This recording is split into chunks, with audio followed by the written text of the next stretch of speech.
So your real estate agent says you have 5 days to make a deposit into the contract. What does that mean? There's real estate math and then there's other math. So here we're going to talk about what the difference is between real estate contract math and maybe even lender math, depending on what your deadlines are with your lender and your contractual deadlines on your purchase or sale. So the first thing that you need to do is pay attention to all of the deadlines that are set out in the contract. You need to know your acceptance and effective date of the contract in order to calculate the majority of those deadlines.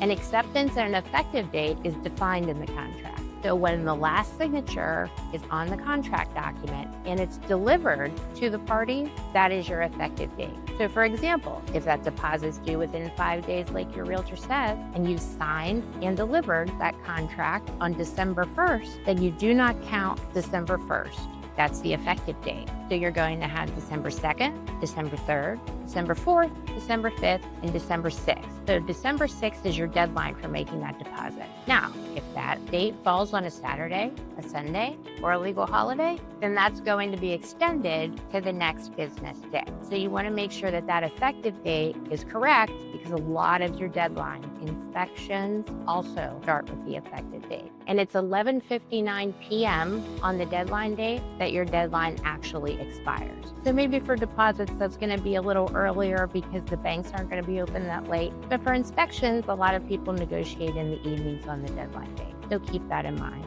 Now for lenders, it's a little different. If you're getting a loan as part of the contract, if you're the buyer, or if you're the seller and your buyer is getting financing as part of the contract. Lender math can also depend on things that are outside the contract but cited in the contract. So the Consumer Financial Protection Bureau actually has an extension built in to the normal FAR/BAR contract that allows for up to an additional 7 days for the lender to get required disclosures completed for the borrower before the loan can close.